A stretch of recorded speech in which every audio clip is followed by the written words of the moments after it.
Hi everyone! Good afternoon! I'm back! This is Sam Brusas and welcome back to my YouTube channel. Oh my gosh! This is it guys, pag-uusapan natin ngayon. Paano pag sila ang nagtapat dito? Kung ano to, yan ang tatalakayin natin ngayon. But before anything else, hello Philippines and hello beautiful people, mabuhay! Kamusta kayong lahat? Sana lahat po kayo ay okay at safe ngayong araw na ito. At syempre sa lahat naman ng mga bago nating subscribers dyan, hello po sa inyo lahat. Maraming salamat guys sa pag-subscribe ninyo. Syempre, dito sa channel ko. At syempre sa lahat naman ng makasolid na, makamamasam dyan na laging tumututok dito. Araw-araw, lagi-lagi. Maraming salamat guys sa inyong lahat. Syempre, usapang Miss Grand Philippines tayo ngayon. Oh my gosh, inaabangan nga natin ngayon ang Miss Grand Philippines dahil wala pa naman silang announcement kung kailan to. Sabi ganun by August daw.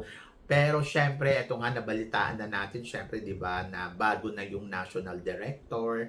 Tapos, sino kaya ang hawak? Ayun yung kaabang-abang, di ba? So, kaya announce na yata nila this coming week kung sino na ang bagong owner ng MGI All-Star ng Miss Grand Philippines. Yes! Miss Grand Philippines, in fairness sa kay Mr. Arnold, gusto ko bigyan ng credit dito si Mr. Arnold. Kahit alam natin na parang ang hirap na hirap yung Miss Grand Philippines na kumuha ng kandidata na magjo-join sa kanila dahil pagewang-gewang nga yung pageant. So, in fairness kay Mr. Arnold, nakapag-produce siya ng dalawang reyna na magkasunod. Si CJ Opiasa at saka si Emma Tiglao.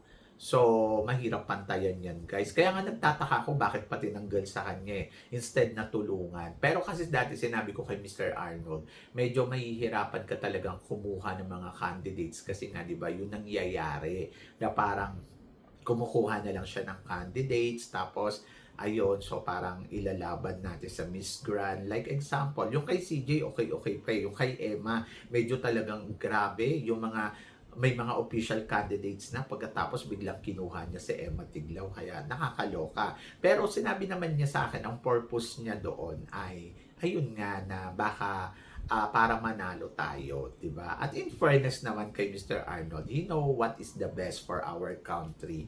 At doon ako natutuwa kay Mr. Arnold. Kaya medyo nagulat din ako at nalungkot ako para kay Mr. Arnold natanggalin sa kanya yung Miss Grand Philippines. Sana inano na yung kumbaga parang inayos. Pero kung ano man yung mga dahilan nila dito, syempre alam ko pero di ko sasabihin.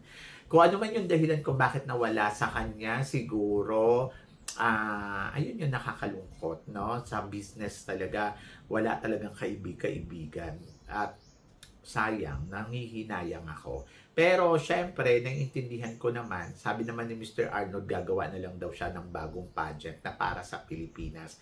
And ayun yung abangan natin kung ano yung pinaplano talaga nila. And happy ako, at least, di ba, so wala nang headache si Mr. Arnold kasi parang feeling ko talagang seryoso siya dito na nagkakaroon siya ng anxiety every Miss Grand Philippines. Ayun. Pero ngayon, ito na nga daw, may bago na daw hawak. Sino ba? Ano ba? Sino to? Si Jojo ba to? Ang pinag-uusapan dito sa social media, si Jojo Bragais daw. Siya pinagulat din ako na mapupunta ang Miss Grand Philippines kay Jojo Bragais. Pero hindi ko pa alam kasi yung nag-usap naman kami ni Jojo, wala naman siyang kinumpirma. Pero nandoon na parang under negotiation. Ganon! So, yun. So, but let's see kung si Jojo nga.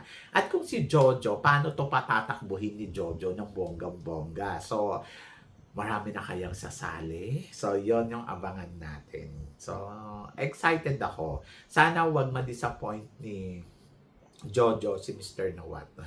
At sana magawa ni Jojo yung the best. Di ba? So, yun para sa Miss Grand Philippines or else mapupunta na to sa Miss Universe Philippines soon. Charot.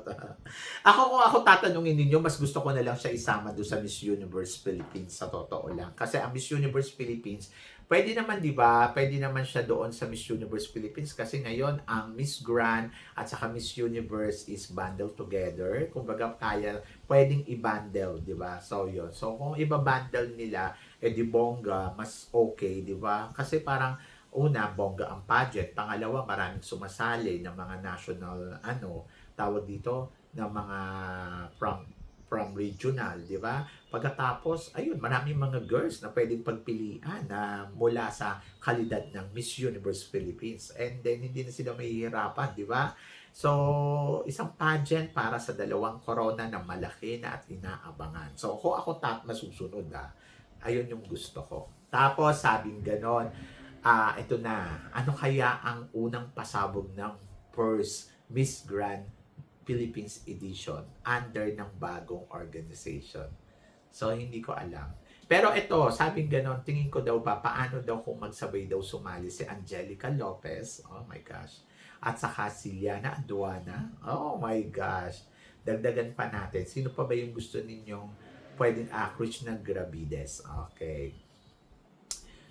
Ay nako, sinong pipiliin ninyo sa tatlo kung sakaling silang tatlo ang sasali sa Miss Grand Philippines?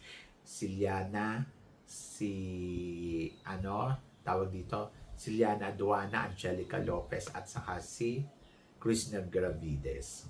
Ang hirap, di ba? Ako para sa akin, lahat sila, di kalidad, lahat sila pwede. Si Liana Aduana noon pa man, nakikita ko na talaga siya, yung potential niya na pwede talagang maging Miss Grand. Yung nakita siya ni Mr. Nawat na gandahan sa kanya at marami nagsasabi na, nako, ito na yata ang calling. So, medyo ako kung kaseksihan ng pag-uusapan, Diyos ko Lord, wala naman talagang tatalo sa kaseksihan ni Liana Aduana, ang kinis pa. Tapos kung may talino, performance, nagpa-perform. So yes, pwedeng-pwede talaga si Liana Aduana sa Miss Grand Philippines. At parang feeling ko kung sasali siya, mananalo siya. At naniniwala akong mananalo talaga siya. So, dapat sumali, di ba? Para makita natin yung maging resulta. At naniniwala ako na kaya ni Liana Aduana na makipagsabayan. Sa totoo lang. Tapos, bukod kay Liana Aduana, nakikita ko din si Angelica Lopez. Si Angelica Lopez kasi unfinished doon sa unfinished business, doon sa sinalihan niya sa Miss International after niyang ma-El Tocuyo doon ng bonggang-bongga na nakakaloka na parang bakit El Tocuyo? Pero naniniwala ako kung sasali siya sa Miss Grand, I think yes. Pak na pak, swak na swak. So, may laban ang Angelica Lopez sa Miss Grand Philippines dahil alam natin na iba ang kalidad, iba ang galing ng isang Angelica Lopez. So, yon. So, I love her. So, sabi ko nga, pwede din naman talaga sumali si Angelica para sa taon na to. At kaya nito maka-top 5 sa Miss Grand, di ba? So, why not? Para mailaban niya ang Pilipinas ng bonggang-bongga sa Miss Grand Philippines. Perfect na kandidata talaga si Angelica for this year. Sa totoo lang para sa akin. Tapos, Krishna Gravides. Oh my gosh. Si Krishna parang feeling ko hindi pa pwede kasi siya pa ay nasa under ng Miss World Asia. So, kung magmi-Miss Grand, hindi pa siya pwedeng sumali this year. Sa ibang panahon, pwede. Yes. Krishna Gravides, why not? Alam natin kung paano umatake sa entablado si Krishna. At yung beauty, yung height, talagang palo at pasok sa banga. I love her, the way kung paano siya mag-execute. Alam ko kung paano talaga lumaban ang isang Krishna Gravides. Styling, pasarela, and then yung kanyang, alam mo yon, execution, Q&A, kayang-kaya niya ang Miss Grand at baka mag-title pa to ng bonggang-bongga. Pero ayoko silang magsabay-sabay silang tatlo. Sa totoo lang kasi parang feeling ko ang hirap. But siguro si Krishna talaga, sure ako na hindi siya pwede this year kasi Miss World Asia pa siya. Pero etong si Liana Aduana, pwedeng-pwede na kasi tapos na siya sa Miss Universe Philippines. And nakakagulat kung sasali siya ng ng laban niya dito sa sa Miss Grand.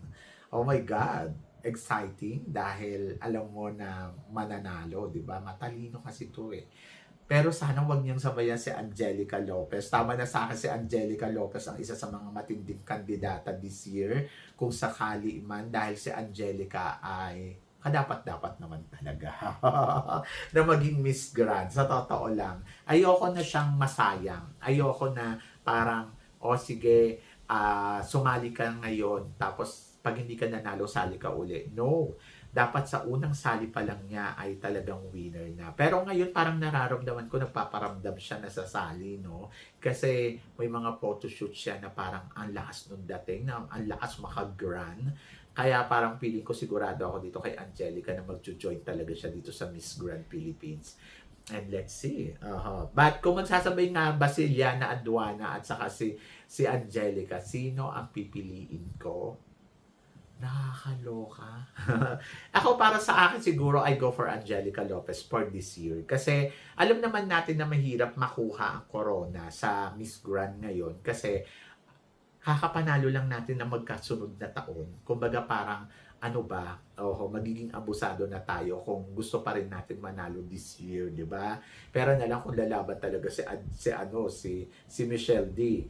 Actually, isa pa nga to si Michelle D din eh. Sinasabing gano'n, si Michelle D daw ay dapat daw sumali ngayong taon na to sa Miss Grand Philippines para siya daw ang kauna-unahang Miss Grand Philippines. Ay, tapos na yung laban. So, kay ano na to, kay Michelle D na to. Pero si Michelle D, actually, pwede naman eh. Bakit papahintayin natin yung 2027? Hihintayin nyo pa yung 2028? Eh, nag-iiba ang itsura ng tao. Sa ngayon, hindi mo makikita sa bakas ni Michelle D na 30 years old na siya or 31 years old. Walang ganun sa mukha niya. Si look young. Mas kita ko pa nga yung matured na 30 kay Gasini. Pero kay Michelle, no. Talagang ang kinis ng mukha. Wala man lang pores. Talagang panalo talaga. Sobrang gusto ko maging Michelle D. Then ngayon, parang feeling ko, ito na rin yung year na dapat siyang lumaban dahil parang swak na talaga siya. Oo. Sabing gano'n, mahihirapan daw si Michelle D para sa pangatlong corona. Eh, ganun din naman eh. Kahit na mailaban natin sa 2027, kung meron din naman siyang makakatapat na pwedeng piliin nilang Miss Grand, di ba? So, bakit pa natin patatagalin? So, eto na yun. So, wala na. Ganun na talaga. Ilaban, mananalo, talo-talo. Ganun. At kahit sino sa kanila, kung si Liana Aduana gusto sumali ngayong taon na to, sumali na din. Alam mo yon na parang wag na tayo mag-hold back. Kasi parang feeling ko, ganun din naman. Kahit anong taon pa yan, kung hindi para sa iyo yan, hindi para sa iyo yan.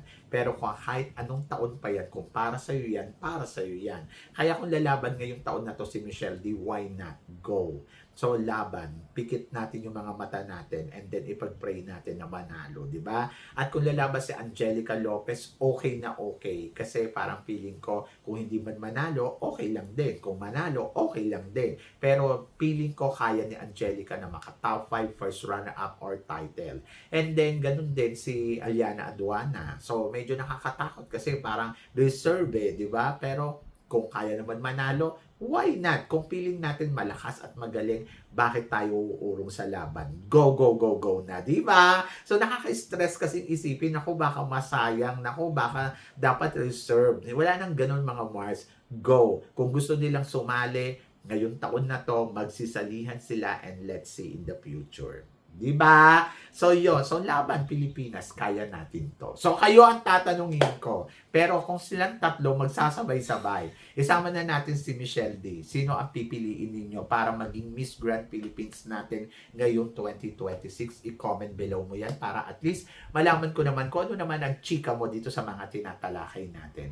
Syempre, maraming salamat sa inyong lahat sa love and support na binibigay ninyo. Syempre, dito sa channel ko at sa mga hindi pa nakaka-follow at nakaka-subscribe, please don't forget to click like and subscribe my channel at i-click nyo na rin po ang notification bell to more updated. Siyempre, sa aking mga chika, sabi ng ganon, always keep smiling and laban lang. So guys, hanggang dito na lang. Hanggang sa muli nating chikahan. Paalam. Thank you guys.